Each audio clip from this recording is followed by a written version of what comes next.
Hello. I think the best idea is for you to just introduce yourself first. Okay.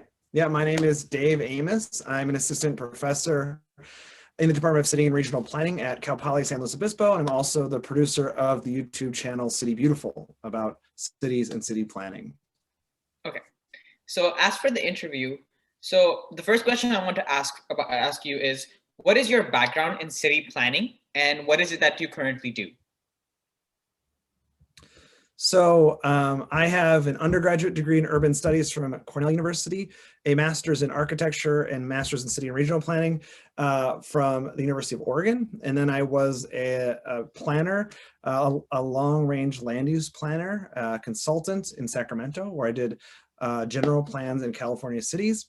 I did, after a couple of years, I moved on and got my PhD in city and regional planning at UC Berkeley. And now I'm here as a professor. Okay. So just a bit of questions about your career as a city planner.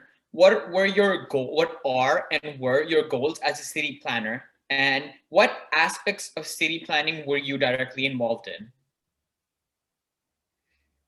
Yeah, so I guess my interest in city planning is I like the idea that, planners can help shape the communities that they live in or work for. It's a very tangible field. Like you can see a bike lane go in that you sort of recommended at some point or had a sort of role in the process of creating that. So that's awesome. And when I was a long-range land use planner, I lived in Sacramento, but I was a consultant. So I got to work with all sorts of different communities on their what we call general plans or comprehensive plans. So that's when cities look 20, 30, 40 years into the future and say, they ask the question, like, how do we want to grow? Where do we want to grow? How dense do we want to be in the future? So they have all that local knowledge about their community, and they brought in people like me who had the experience of doing these long-range plans, because cities will only do these long-range plans every 10 or 20 years. So they don't know some of the ins and outs of the legal requirements for these types of plans. So they bring us in because we know how to do that. They have the local experience, and then we kind of work together to develop a plan that satisfies state requirements. And also it's just a really good plan, hopefully, for future development, and makes people happy, makes the city council happy, and they adopt it in the end. So just to give the students a better understanding of what they would do as a future city planner, what does a typical day at work look like for you? Well, maybe I'll talk about my time again as a city planner, like doing the city planning, because I'm a professor now, so my day to day is teaching classes, grading, things like that. But when I was a city planner, I would come into the office, and typically my work would be developing materials or writing things for the plans that I was working on. So, I would be working on, say, a general plan, and perhaps that would mean one day developing a series of maps for a community meeting that I was attending and are going to be leading. Or it would be writing policies that would find their way into the first draft of a plan. Or it would be on the phone with the client, the city that I was working with, and we're talking through, what are we going to do about this, or how are we going to talk to this person, or how we're going to get these people to our community workshop. Sometimes we'd have internal meetings, so there would be always be a team of people working on a project. So we'd sit down in my boss's office, and we would hash out, okay, what are we going to do for the next 2 weeks here? How are we going to solve this problem? And most of the time it was in the office, but with city planning, you're often at community workshops or meetings or city council meetings. So at least once a month, I would be, for each project, I would be at a meeting, engaging with local stakeholders on, okay, hey guys, we're going to be talking about complete streets next, because we need to talk about that part of the plan. So we're going to introduce you to the topic and kind of get your feedback and see where you are on this topic. Or it would be running a full-scale community workshop where we had 100 people in a gymnasium and trying to get everybody to give their feedback on a few different preferred growth alternatives for the city. So those would be sort of the big days. Those would be the days we're sort of building up to and sort of our day-to-day office life. So it's mostly office work punctuated by meetings with the community and stakeholders and clients. So just in the branch off question, you personally, or as a city planner, do you spend a lot of your time traveling? And if you do, what kind of what does the travel look like? So yeah, it depends on what kind of travel, what kind of planner you are. So if you are working as a local planner hired by the city government, which is a majority of city planners, you will probably be doing most of your work within your community, right? So you won't be traveling far outside of the boundaries of your community, but you might see yourself, at meetings with different stakeholder groups or businesses, or at a farmer's market tabling about a new initiative. So there's kind of that getting out of the office type of thing. I was a consultant planner. So like I said, I was working with different communities throughout California. So that would mean that, some nights I would be, I would leave the office at 4 p.m. and won't get back until like 11 p.m. at night, because the meeting was 2 hours away and it was like a long council meeting and you come back late. And generally speaking, the higher up you go, the more travel you're doing, because you have to, have more meetings and with more clients. So it really varies. If you're the kind of person who likes traveling to different communities, like being a private planner or consultant planner is great. If you kind of want to focus in on your community and that community and making it great, and you want less travel, being a local planner is better. So just branching off of what you just said, comparing the two, do you feel that there is a major difference between working for the government or working privately for a company? I mean, there are differences. I will say that a lot of planners go back and forth. Like they'll work in the private sector for a while, then they'll go work for a city government and come back. So it's not a strong division. Like you can only do one or the other. I will say that the primary difference of being a private planner is that you're all the time, right? Like, so a city will say, hey, we want to do a new long range plan. Like all of you private planners and your different firms have to bid on that to try to get that job, right? So there's a piece of your job in the private sector trying to get new work that doesn't exactly exist in the public sector. So that's a difference. I will say that if you're the kind of person who knows they like to do a certain kind of plan, like you will love doing active transportation plans. You want to do bike and ped planning all the time, 100% of the time. Working in the private sector is actually pretty great because you get to do that kind of plan for different cities. But if you're the kind of person who is a generalist, who likes to do lots of different things, working for a city government can be great because, one day you'll be working on the general plan, the next day you'll be working on active transportation, or like a sorts of things that you'll be working on for the city, that one city. So it's sort of how you like it. You like to be a focused person, but willing to work in a lot of different places, or a generalist who's wanting to work in one place. A bit of a personal question, but what is something that drew you to the job? What is something that made you become a city planner? I mean, if you go way back when I was like 17, I think I was like a junior in high school.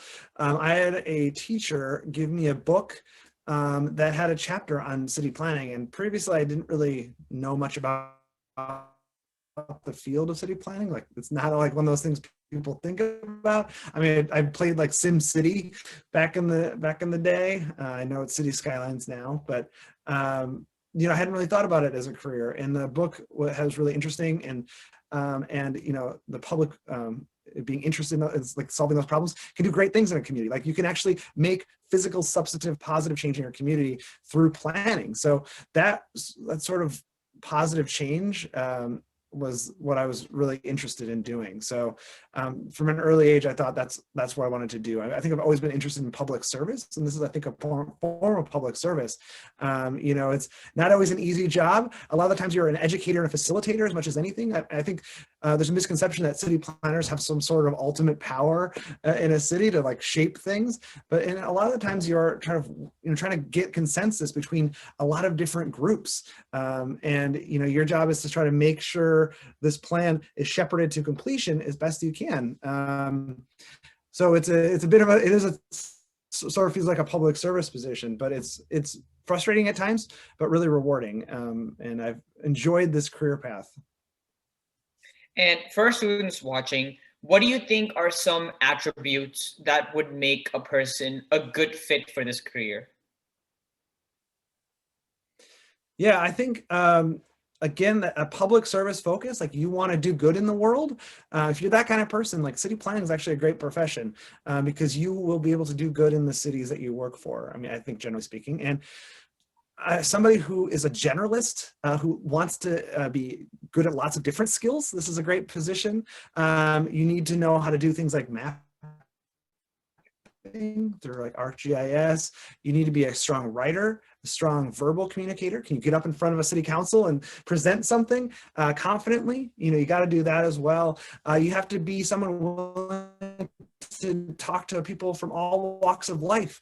You're going to have people who are very upset that you're doing planning at all, and they'll come to a workshop and yell at you. And then also people who will come and be your ally, and you build these great relationships with. So it's a lot of different skills all at once. And I think that's, if you're that kind of person who just sort of wants to dive in and like learn lots of new things, and it changes every day, it's a good fit. So talking about people who oppose city planners, how do you deal with the NIMBYs, the people who do not like city planners, and what kind of opposition have you personally faced against these people?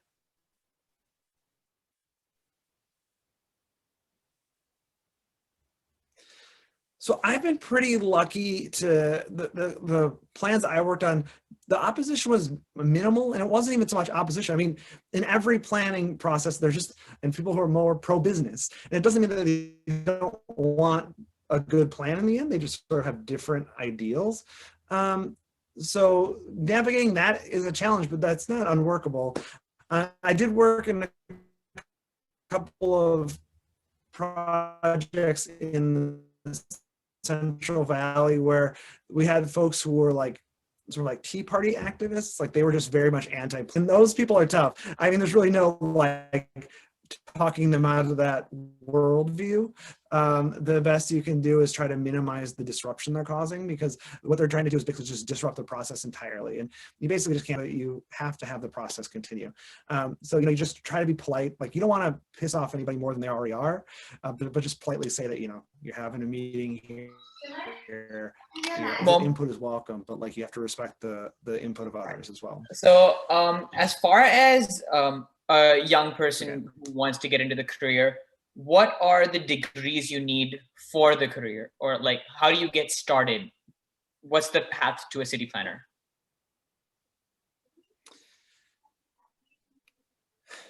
Yeah, I mean, I think most people in city planning have at least one degree in city planning or a very related field like a geography or something like that.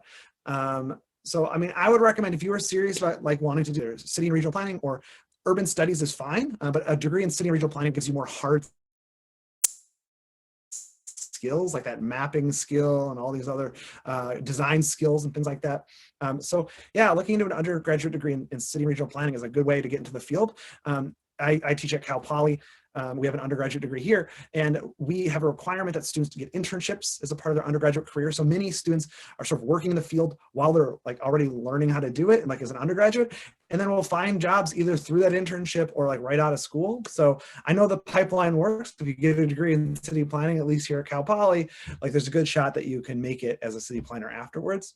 But there are people who, get a master's degree in city and regional planning after doing something different in the first part of their career and switch careers, and that works too. So there are different paths, but the easiest way, if you're a high school student, is just to major in it. As far as city planning as a career goes, what does promotions or increments in your job look like? Yeah, so I mean, not all places will have this, but some will have sort of they'll have like, you might start as like a research assistant or like intern, and then go up to like an assistant planner, an associate planner, and then like a project manager. So you're the one who's now in charge of like staff and things like that. And then eventually, if you're in the private sector, you might be like a principal, or like you might kind of own your own firm. Like you can go that far and be like a business owner. But in the public sector, you go from project manager to like, the big boss there is a community development director or a planning director, right? So you're running the department in the city that you work for. So there's room for advancement. Like you're going to start at the bottom. You might start as like sort of a junior planner or a research assistant, and then you sort of work your way up. But it's a pretty straightforward ladder. You just generally get more responsibility, but also some more say in the process, right? Like it's a trade-off. Yeah. And how would you say this career has changed your lifestyle? How has that changed you as a person? I think it's definitely made me more like empathetic and like realizing that people have different views on the world, because you just have to work with so many people from different backgrounds. So you don't take it for granted that everybody's going to think like you or have the same idea you do. So that's been something I've learned definitely about myself and maybe changed since starting in the career.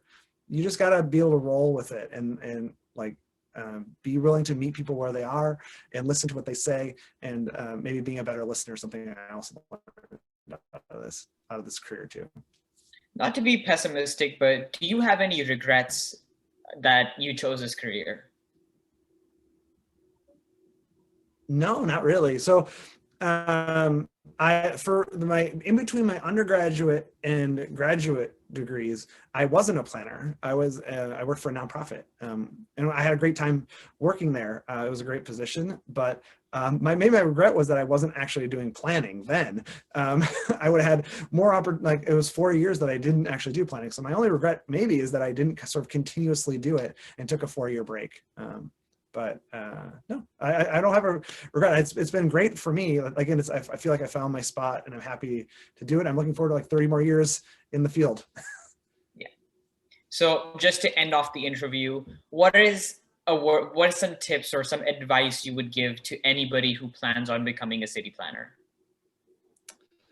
I think my tips would be find a degree program in city and regional planning. It will help you with your career. And if you like city planning, you're going to find it really fun and interesting. I think folks who like city planning and want to pursue it as a career, the classes in a city and regional planning program are fun. You get to do all sorts of things like learn how to use Adobe Creative Suite, how to make your own maps, how to work in groups, how to work in communities. It's they're fun programs. So that's what I'd recommend for somebody interested. I would also say, start paying attention to your own local community. I mean, go to a workshop, go to a community meeting, go to a city council meeting, and just sort of see how these things happen in real life. You don't have to participate. You don't have to like go speak or anything, but just sort of sit in the back and just watch it happen. And it'll be eye-opening. I would also say that, social media is a great thing. Like there are people on like Twitter and Instagram and things you can follow and sort of get a feel for like what are the big issues going on in city planning right now, right? Like you can start getting plugged into the conversations. Again, even as just a listener, you don't have to put your feet in there, like give opinions on everything, but you can just start listening to what's going on. What are the big issues of the day? And that's awesome. Like it's sort of like you're eavesdropping on experts. That wasn't something that wasn't possible when I started. So there's a lot of ways to just start learning more, even before you sort of make the jump into like taking classes and getting a degree in planning. Thank you so much. This interview is really helpful, and we hope that our young future listeners would really benefit from this, and they probably understand they have a better understanding of what city planning is now. Thank you so much, Dave. Cool. Yeah, great. Thank you. Have a good day. All right. See you later.